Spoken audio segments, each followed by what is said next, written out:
Today we delve into the fascinating histories and unique characteristics of two prominent African nations, Nigeria and South Africa.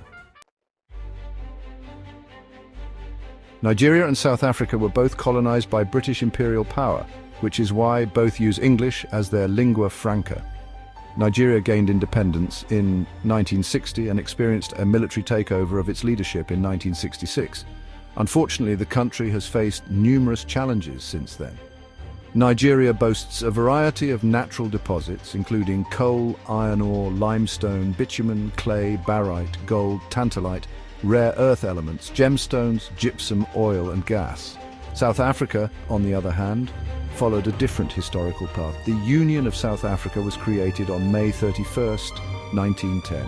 It became a sovereign state within the British Empire in 1934 and a republic on May 31st, 1961. Apartheid reigned supreme, oppressing and repressing black South Africans until April 27, 1994. Nigeria is a West African country and the most populous black nation on earth, with about 218 million people. It has an annual population growth of 2.38% and an age dependency ratio of 85.2% of the working age population.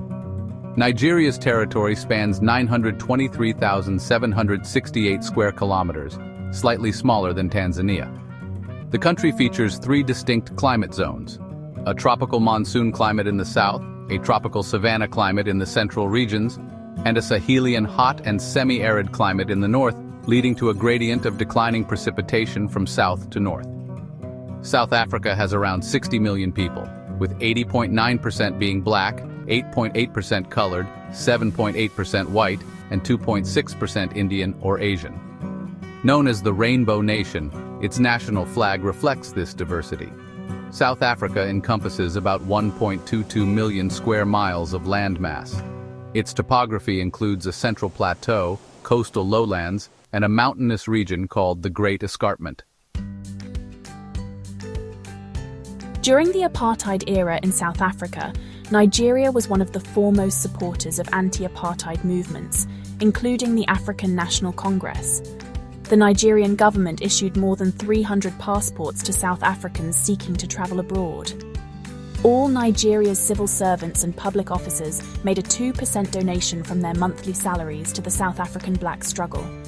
Nigerian students skipped their lunch to make donations, and by June 1977, the total contribution to the fund had reached $10.5 million toward the liberation of South Africa from the claws of an inhumane apartheid regime. Rivalry between Nigeria and South Africa dates back many years, almost immediately after apartheid ended. This rivalry continues to impact sports, music, culture, diplomacy, and other areas. In 2012, the South African government deported 125 Nigerians without any reasonable cause, and the Nigerian government responded forcefully and ferociously, leading to a big diplomatic spat between the two nations. The South African government later sent their foreign minister to Nigeria to formally plead with the Nigerian government for the restoration of normal diplomatic relations. The Nigerian government, as the big brother of the African continent, discontinued their planned actions against the South Africans. There had been instances of xenophobic attacks on foreigners, especially Nigerians, which were rumored to have started by the fact that South African women preferred Nigerian men to their men. Further contributing to these violent attacks are factors such as the nature of the physical features or the appearance of certain foreigners, the resentment of their economic successes, fear of foreigners' population growth through childbearing, concerns that they may marry South Africans, both male and female, and so many other stomach-wrenching reasons. A recent incident that highlighted the strained relationship between the two countries was in August 2024, when South African Uber and Bolt users pranked Nigerian drivers by booking rides and then cancelling them after providing misleading location details. Nigerian users responded in massive unity, causing great distress in South Africa, leading to their Foreign Affairs Ministry using their official Twitter handle to beg Nigerians to allow taxi hailing to stay local. The online taxi firm Bolt restricted inter-country requests between Nigeria and South Africa after the two countries' social media rivalry reached an all-time high, with people booking and then cancelling rides in the other nation as a prank.